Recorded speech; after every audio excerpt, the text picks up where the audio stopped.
Subscribe చేయండి tech master Telugu ఛానల్ని. అలాగే పక్కన వచ్చే బెల్ బటన్ కూడా ప్రెస్ చేయండి. ఇలా చేయడం ద్వారా నేను అప్లోడ్ చేసే డైలీ వీడియోస్ మీరు మిస్ కాకుండా ఆన్లైన్లోకి వచ్చి వెంటనే చూడగలుగుతారు. This is Mahesh, you're watching tech master Telugu. నా ఛానల్ని ఫస్ట్ టైం విజిట్ చేస్తున్న మీకు స్మాల్ రిక్వెస్ట్, పక్కన సబ్స్క్రైబ్ అనే బటన్ క్లిక్ చేయండి. ఆ తర్వాత వచ్చే బెల్ బటన్ కూడా ప్రెస్ చేయండి. ఇలా చేయడం ద్వారా నేను అప్లోడ్ చేసే డైలీ వీడియోస్ మీరు మిస్ కాకుండా ఆన్లైన్లోకి వచ్చి వెంటనే చూడగలుగుతారు. ఆల్రెడీ మీరు నా ఛానల్ సబ్స్క్రైబ్ చేసి ఉంటే పక్కన లైక్ బటన్ కూడా ప్రెస్ చేయండి. అలా చేస్తే నేను కొంచెం హ్యాపీగా ఫీల్ అవుతాను. ఇంకా మంచి వీడియోస్ అప్లోడ్ చేయడానికి నేను ట్రై చేస్తూ ఉంటాను డైలీ. ఫ్రెండ్స్, తెలంగాణ టెట్ అనేది జరిగిపోయింది, అలాగే రిజల్ట్స్ కూడా వచ్చేసినాయి.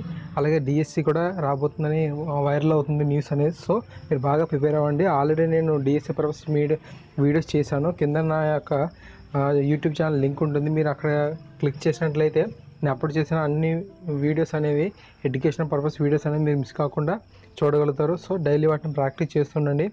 ఈ ఎగ్జామ్ యొక్క లింక్ అనేది నేను కింద డిస్క్రిప్షన్లో ఇస్తాను. సో మీరు ఏం చేస్తారంటే ముందుగా వీటిని బాగా ప్రాక్టీస్ అయిన తర్వాత ఆన్సర్ను మీ పేపర్లో కానీ ఎక్కడైనా ఫిక్స్ చేసుకోండి. తర్వాత నేను పెట్టే కీని చూసి మీరు డిసైడ్ అవ్వండి రైట్ ఆర్ రాంగ్. ఓకే, ఏమైనా డౌట్స్ ఉంటే కింద కామెంట్లో తెలియజేయండి. ఫ్రెండ్స్, ఇంకా ఫస్ట్ విషయానికి వచ్చినట్లయితే సైకాలజీ అభ్యాసం అంతిమ ఫలితంగా పేర్కొనదగినది ఏటి? ఇంద్రియ శిక్షణ, అనుభవం, మూర్తిమత్వ అభివృద్ధి ఏది కాదు. అలాగే ఒక వ్యక్తిలో అభ్యాసం జరిగే ప్రక్రియలోని అంశాలు అవరోధం, ప్రేరణ, లక్ష్యం, పైవన్నీ. మిశ్రమ మంత్రంను రూపొందించినది Sigmund Freud, Carl Rogers, Bruner, డెస్సికో. అలాగే చూసినట్లయితే ఉపాధ్యాయుడు పాఠ్యాంశం చెప్పే క్రమంలో విద్యార్థి కుటుంబ విషయాలను విద్యార్థి చేత మాట్లాడించడం వంటి కార్యక్రమాలు చేపట్టడంలో వ్యక్తిదోష అభ్యసనంలో ముఖ్య నియమం ఏంటి?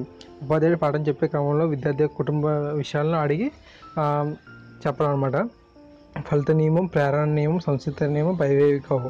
అలాగే నూతన రాష్ట్రపతి అయిన అరవింద్ కోవింద్ భారతదేశానికి ఎన్నవ రాష్ట్రపతి? 12వ రాష్ట్రపతి, 13వ, 14వ, 15వ.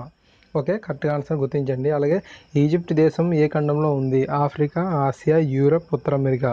ఇంక ఇంగ్లీష్ విషయానికి వచ్చినట్లయితే Ramya dash by a pen just now, has bout, bout, is bout, was bout. Cholera has broken dash in this village into, out, on, down. So మీరు ఆప్షన్స్లో కరెక్ట్ ఆన్సర్ని గుర్తించండి. Okay, I dash know her for a long time, no, am knowing, knew, have known. అంతే, ఈ ఆప్షన్ని అక్కడ మీరు కరెక్ట్గా ఫిక్స్ చేసుకోవాలన్నమాట. అలాగే మ్యాథ్స్ విషయానికి వచ్చినట్లయితే 25 లోపు గల ప్రధాన సంఖ్యల మొత్తం 50, 100, 70, 80. వీటి యొక్క ఆన్సర్లు అన్నింటినీ నేను కింద కామెంట్లో పిన్ చేస్తాను. ఓకేనా?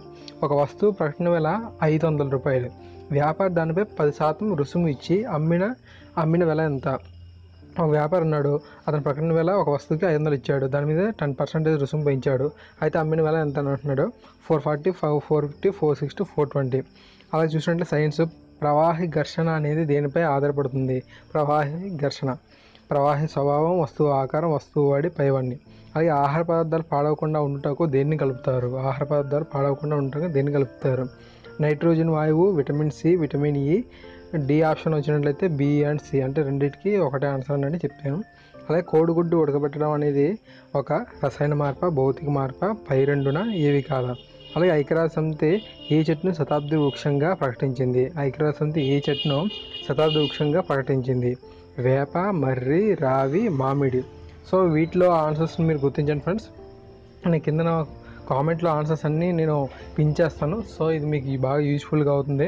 సో మీరు డిఎస్సి పర్పస్ ఏ మెటీరియల్ కానీ, ఏదో గ్రూప్ సంబంధించి మెటీరియల్ కానీ, డైలీ జాబ్ నోటిఫికేషన్ సంబంధించిన వీడియోస్ అన్నిటినీ నేను అప్లోడ్ చేస్తున్నాను. మీరు నా ఛానల్ సబ్స్క్రైబ్ చేసుకొని చూస్తే మీకు చాలా బాగుంది. Thank you friends, have a nice day, bye bye.